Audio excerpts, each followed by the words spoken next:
Bonjour, une vidéo aujourd'hui assez rapide, pas pour parler de musique business, mais pour vous dire deux choses.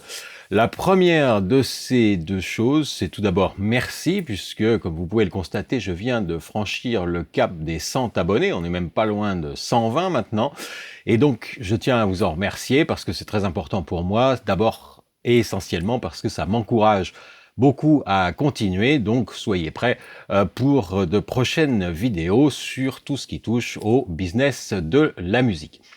La deuxième chose, et c'est vrai que ça explique un peu, j'ai pris un peu de retard dans la publication des vidéos ces derniers jours parce que je me suis lancé dans du code. Il y a bien longtemps que je dis à mes amis producteurs que peut-être il faut s'intéresser à la mise en place d'un nouveau modèle économique pour la musique qui serait mieux adapté au fonctionnement aujourd'hui sur Internet. Et puis pendant longtemps, très franchement, je ne pensais pas avoir les compétences, les capacités qu'il fallait pour faire du développement sur des contrats intelligents, des développements blockchain, etc. Et en fait, ces dernières semaines, je me suis rendu compte que aujourd'hui, il existe des outils, ça fait plus de 10 ans que le Bitcoin existe.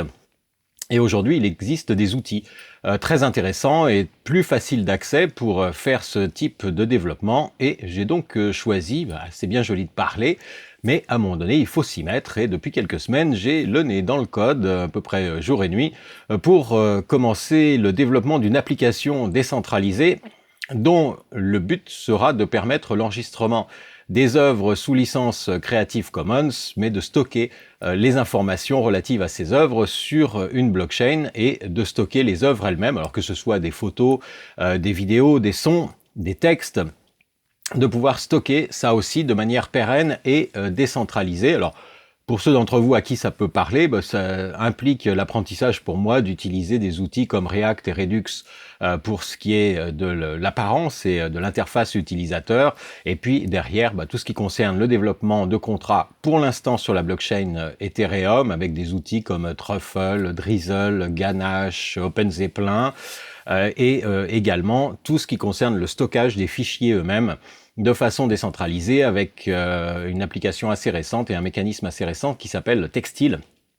Donc bon, ça vous pouvez l'oublier, ça c'est des détails de cuisine, mais je suis en train d'apprendre plein de choses, je trouve ça absolument passionnant, je découvre ça tous les jours. Alors, j'avance pas aussi vite que j'aurais aimé pouvoir commencer à montrer des choses dès aujourd'hui, et puis en fait, non, c'est un petit peu plus compliqué parce que je me rends compte que en même temps, ces outils sont très abordables, mais les choses évoluent tellement vite dans ce domaine-là que je passe des fois des heures à lire des articles sur la manière la plus optimale d'utiliser ces outils-là. Et en fait, je me rends compte que dès qu'un article sur la question a plus de 6 mois, c'est trop tard, ça a déjà évolué. On est vraiment à la pointe du développement de ce qui se fait en blockchain et aussi un peu en développement full stack à côté. Donc, ça va prendre quelques mois, mais je pense arriver à ça. J'ai choisi les licences Creative Commons parce que ça me permettra de publier cette application quand elle sera prête, ou moins dans sa version de test, de façon tout à fait open source, ça sera sur GitHub. Et ça me servira de galop d'essai pour pouvoir ensuite aborder tout ce qui n'est pas Creative Commons, c'est-à-dire ce qu'on appelle tout droit réservé.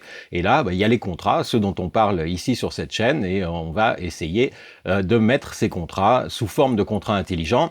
Dans un premier temps sur la blockchain Ethereum, mais il y a aussi d'autres projets qui sont intéressants à suivre et d'autres blockchains pour lesquels on pourrait écrire ces contrats-là. Je pense à EOS notamment parce que c'est la blockchain qui est utilisée par le site Emanate qui est en train de prendre une place importante dans l'écosystème des nouvelles plateformes de streaming sur blockchain. Mais il y a aussi deux autres projets de blockchain qui sont particulièrement prometteurs. L'un qui s'appelle Hedera Hashgraph, dont j'ai encore un peu de mal à percevoir exactement le fonctionnement et les avantages, mais qui est un projet à suivre à mon avis, et plus récemment, un projet français de blockchain qui a l'air extrêmement prometteur, en tout cas sur le papier, mais là encore, il va falloir attendre quelques mois, je pense, pour avoir les premiers kits de développement, qui s'appelle Uniris.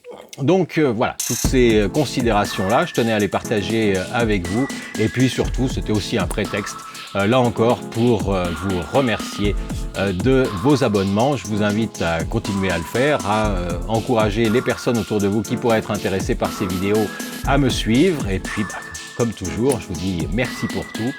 Encore bravo et à très bientôt.